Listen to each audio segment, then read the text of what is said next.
After a citizen has served successfully as a supervisor and magistrate, he becomes a franklin of the second grade and is eligible to the next higher office under the state, which is that of Commonwealth Deputy in the Provincial Assembly.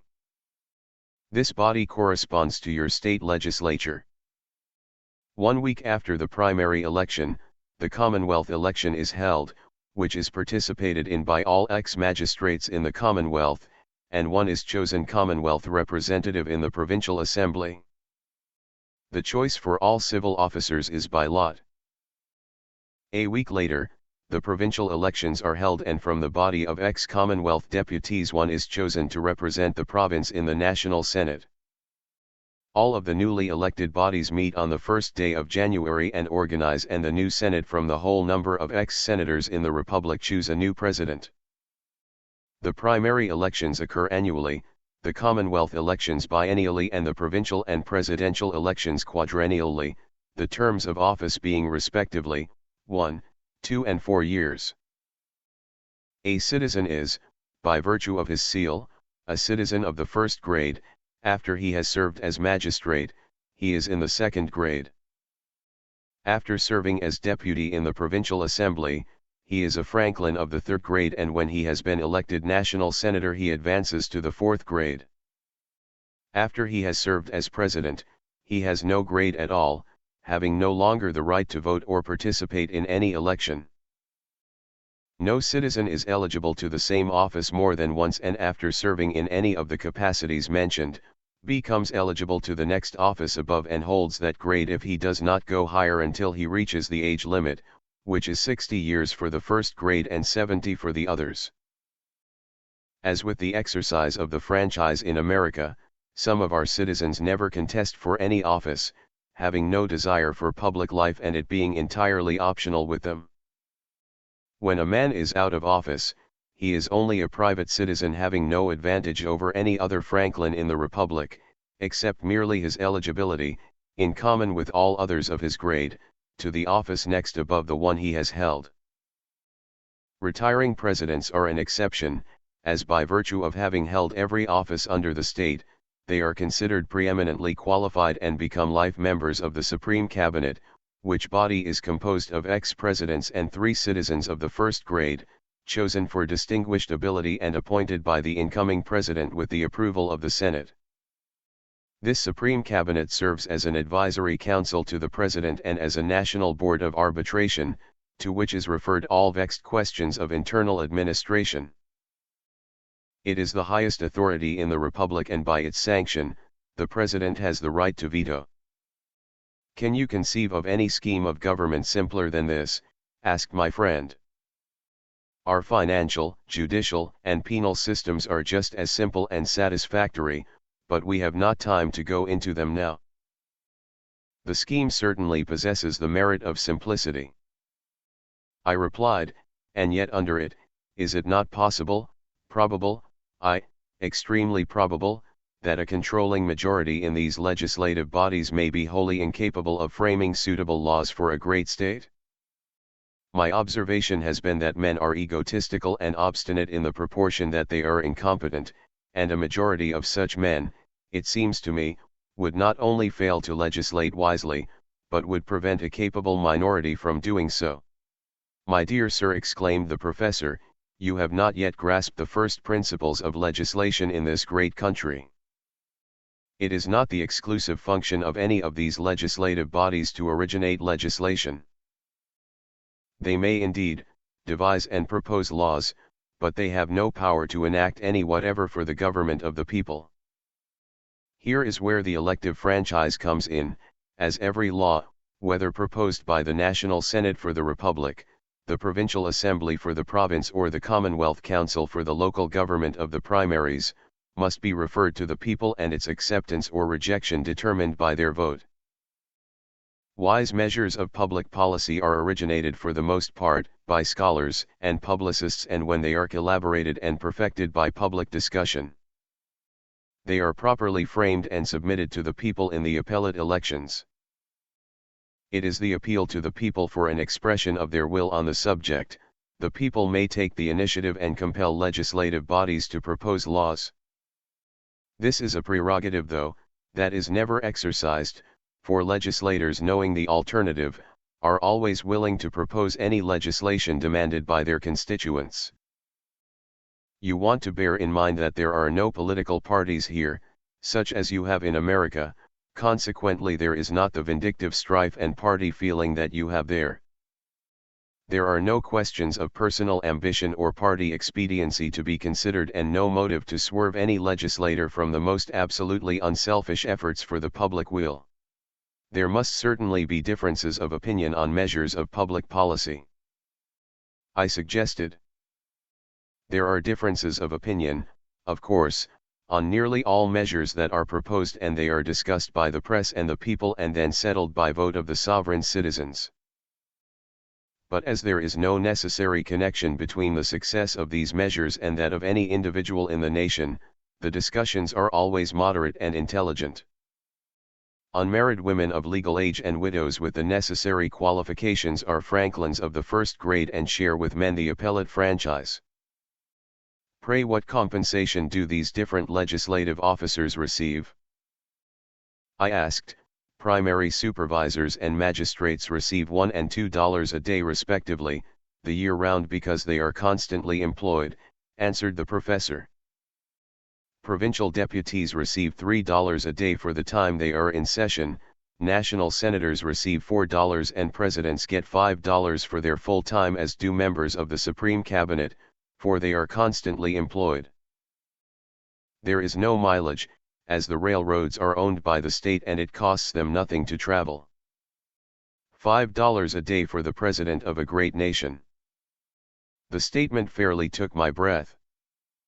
That is very munificent pay, said my friend, but as they give up all other business as well as their homes, and have to reside at the capital, it is not considered too much, though their labor is intrinsically worth no more than that of the man who lays brick or shovels dirt.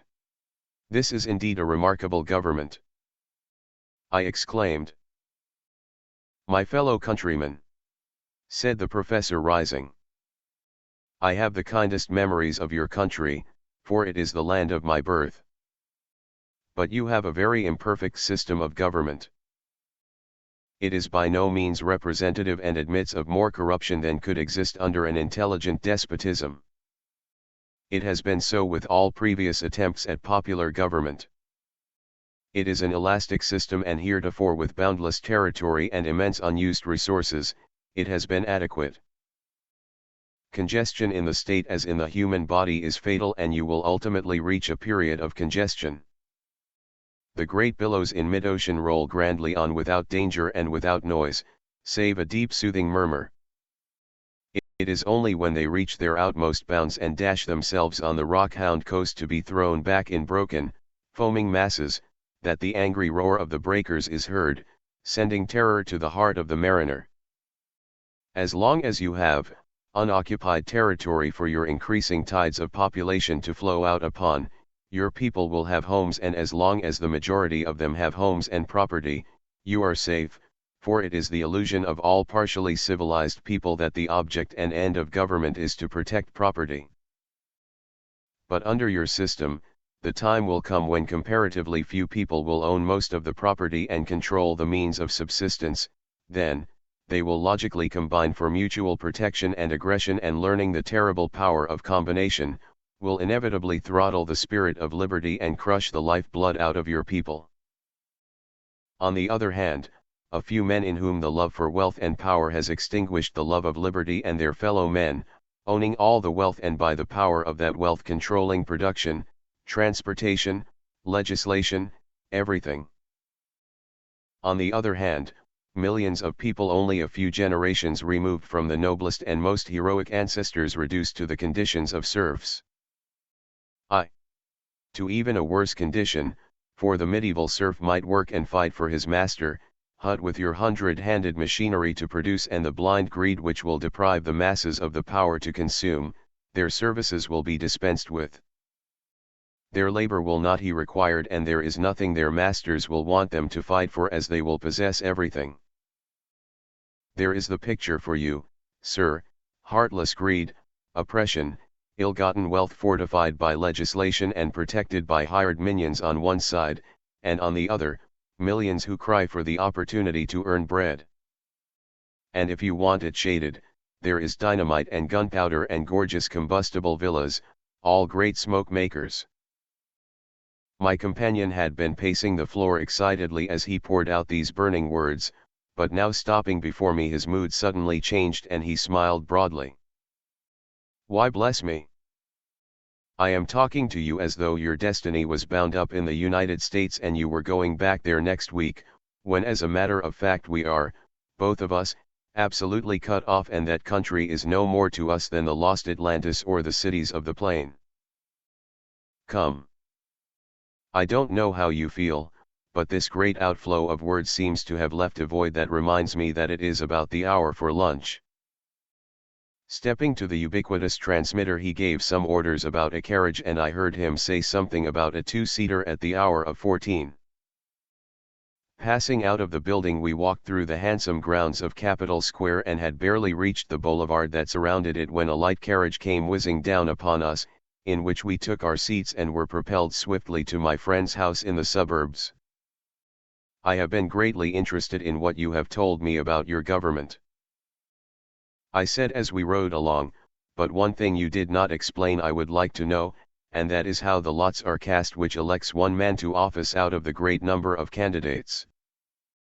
Now, said my friend, by a fortunate circumstance, you can have an opportunity of seeing just how it is done, as a magistrate has recently resigned in one of the commonwealths of this province to accept a position in the sub-treasury at Aegea in the province of Vandalia, and if you remember, there was an item in the News Current this morning which stated that an election would be held tomorrow to fill the vacancy occasioned by the supervisor taking his place. It is only about an hour's run on the Ironia and Olympian Railway, and you can go down and see it for yourself, which will be better than any description you could have of it. It was accordingly arranged that I should run down the next morning and take it in. When we arrived at the house of my friend, I found a gentleman waiting for me with a tape line and a book of cloth samples, who was introduced as a very capable furnisher. I learned that my host had asked him to call and take my measure for an outfit. I went up to my room with the outfitter and was surprised at the excellent quality of his samples, there being no shoddy or inferior goods in the lot. I intimated to him that as I had a very complete wardrobe and as the period of my sojourn in that country was uncertain, I did not desire anything expensive, preferring something rather of good appearance without regard to durability. The smiling tailor told me, though, that he had no goods that would not wear for years, all being equally well made and the only difference being in the weight of the material, inspecting a piece of black cassimere. I asked him if he could guarantee the dye to retain the luster, and to my astonishment was informed that he did not handle any dyed cloths at all, everything he had being in the natural color of the wool, which included every shade of handsome suitings of the finest and firmest texture. Remarking the excellence of the quality, I volunteered the compliment that his factories evidently turned out better goods than ours, whereupon he informed me that every piece was woven by hand and that there was not a cloth factory in the Republic. In the meantime, I had made my selection and he was engaged in taking my measure. Do you mean to tell me, I asked with astonishment, that a nation so far advanced as yours does not use machinery in the manufacture of cloth? None at all, was the reply. They used to, long before my time, but under the Republic no factories are allowed. And do you weave this cloth, or do you have to go around and find it among the private individuals who weave it? I asked. Oh, I simply go to the government exchange, which takes it from the weavers, and get what I want. Does the government speculate in this cloth or simply store it and sell it for the weavers? The government does not speculate on anything, replied the outfitter. It takes this cloth, giving the weaver in exchange the price established by the Bureau of Subsistence, which is based on the weight and weave of the goods. It is then sold to whoever wants it at a slight advance, which is the seigneurage, or principal